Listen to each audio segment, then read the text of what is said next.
Go ahead, Mark. Gordon, can you just talk about, with regard to Chris, you obviously played with, just his story and obviously winning Sunday and the element of trying to keep hot, which you've done before, obviously, and just trying to keep that heater going, so to speak. Yeah, I feel like Chris has been playing really well for the last couple of years as he's, gone through quite a bit in his life and come out stronger on the other side, it seems, and he's been playing really well, so he's always just a phenomenal ball striker. Every time I've played with him, just hits a nice 5-10 yard draw every time, and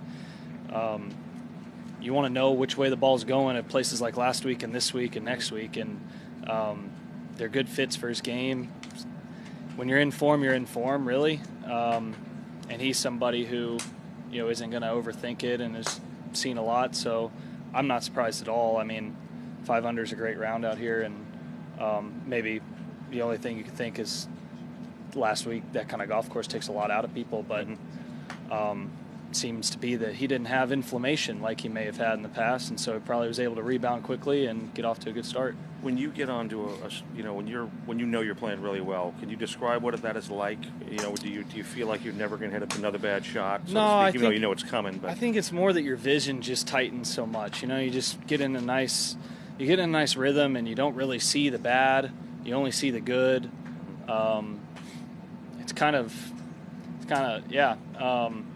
The hole starts to look pretty big. You start to believe all your reads, that kind of stuff, where, to win a golf tournament, regardless of how you the whole week went, you're going to have to hole some putts that you need to hole at the end. And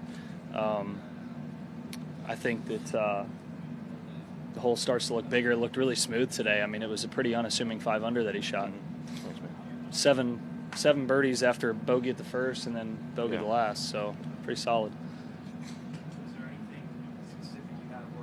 Riviera, was that just one of those weeks? Or Yeah, it was. I just needed to keep doing what I was doing. Put a lot of putting work in, some kind of setup adjustments back to how I used to set up, and some kind of shoulder plane stuff that I don't want to have to work on, but I kind of need to right now. And I felt like it was really good today. I felt like I hit my lines a lot.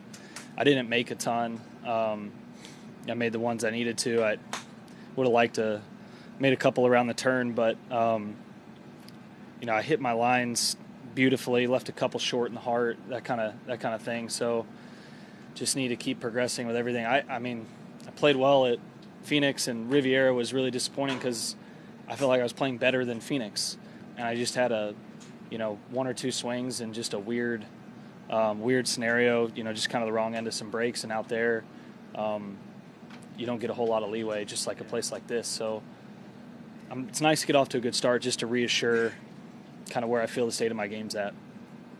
Obviously some pretty big news yesterday with the schedule. Can you just fill us in on what you make of all of the changes that we're going to see next year? Yeah, I'm very supportive. It's still you got to play well to be in the best position. It's a situation where everyone that holds a full tour card can play in every single event. I think that's important to note. And then hopefully it creates a future product model for the next 20 plus years that's even better than it has been. And I'm trying to be a part of that next 20 years in those big events. Jordan, Scotty was telling us that he's going to go back to Augusta prior to the Masters, just to kind of get the nostalgia and the memories of last year out of the way, for lack of a better way to put it. Do you remember doing that and what that was like for you, and maybe how much that might have helped? Yeah, I went in the fall, maybe December of 2015, and it was really cool to go up and you see, in the Champions locker room, there's a case that is creating kind of a memory of your win. There's a club, there's a story, bunch of pictures. So going in there and seeing that, and seeing your locker mate, and just the adjustments there, and then just being on the grounds, putting on a jacket. There's something to that. That's smart, I think. I don't feel like Scotty's personality needs it, but I'm sure if he feels he needs to do it, then it's a good idea. Can that help tournament week, where you have gotten that out of you've yeah, seen it, there's still so much as a defending champion there, hosting the dinner, and everybody, just the noise. I think it may help a little bit, but I think you still got to get there and get refocused. And it's a little bit, I would say, a little bit harder than if you kind of fly under the radar. Thanks, man. Jordan, just on the schedule, do you guys owe Phil and Liv a bit of thanks for all this? Have they triggered everything that's going to change here? Yeah, I think, I'd be lying if I said that we'd have gone through this without Liv. But at the same time, we haven't mentioned them in any of our discussions on what we think's best for the tour. So, there was a few things, obviously, like the player impact program, stuff that the tour was doing to try and make sure they were could hold their best assets, their best players, whatever you want to call it. And then from there, it was, all right, everyone in this room's committed. Let's figure out what this future product model should look like. And then the tour has been all ears. It's been a player-friendly, player-organized situation. So it's been honestly pretty fun to be a part of, and I hope that I hope we can kick it off the right way and don't have to make too many adjustments to it, because that's the main thing now, is trying to get it as close to right the first time as possible.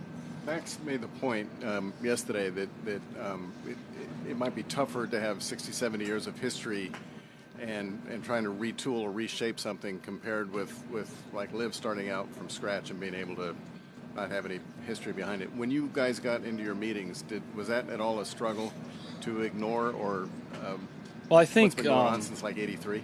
I think some of the veterans in there, guys like Tiger, who are, and even Rory, pretty influential in saying, hey, this is a meritocracy and we need to keep it the way that, like, a lot of things in line with the way the tour, essentially take some out of the pit, boost it back into purses, stuff where when you play well, you get rewarded, and you don't if you don't. Keeping it that way to an extent, keeping that in mind, I should say. And I think found a pretty good balance right now in holding on to what you're talking about, that history of it, but also making modern adjustments that I think, in my opinion, reward appropriately to the guys who beat the best in the world week in and week out. The one word that seems to come out of this is churned. Who came up with that one? I don't know. Who did? Apparently it wasn't you then, right? I don't know who came up with churn. Yeah. Okay. But, obviously, the other thing, too, is like the FedEx Cup. That wasn't right the first time. It wasn't right after 10 years. It wasn't, So there were changes there that 6, 7 years in, you didn't really notice what people were upset about when it started. And, I think you're looking at doing the same thing here, but trying to look 10 years in advance, make sure that we're getting closer to what everyone's going to be happy with there. And honestly, it's just about a commitment from the top guys. The whole point is trying to get the best players in the world playing as often as possible on the PGA Tour in the same events. And I think this scenario is a really good one, and I think pretty close to the final of it, and with just a few kinks to get out. Jordan, did you feel like your voice was heard when you were on the board? And if so, can you give an example? Yeah, I think that I went on the board in 2019, pre-COVID, and I would say the start of that, I was a listener in board meetings, as I probably should be, and then COVID changed everything. We had dozens of board meetings versus 3 a year. I would take board meeting calls from a chipping green and for 3 hours at a time, and just hit 5 chips in 3 hours. But and that's where we felt like we had to figure out how comfortable are players, and then the independent directors want to know how comfortable the guys are. Where are we at in different markets? When can we start? How do we become first but do it safely? And that really triggered, I think, a lot of there wasn't anything holding that back before. I think guys who served on the board felt their voices were heard. Guys like Davis Love, who did it a long time. But I felt like now everyone should feel, after serving there, I would tell anyone that their voice would be heard at the board level, regardless of who the player is and what it's about. Jordan, thank you. Thanks. Appreciate it.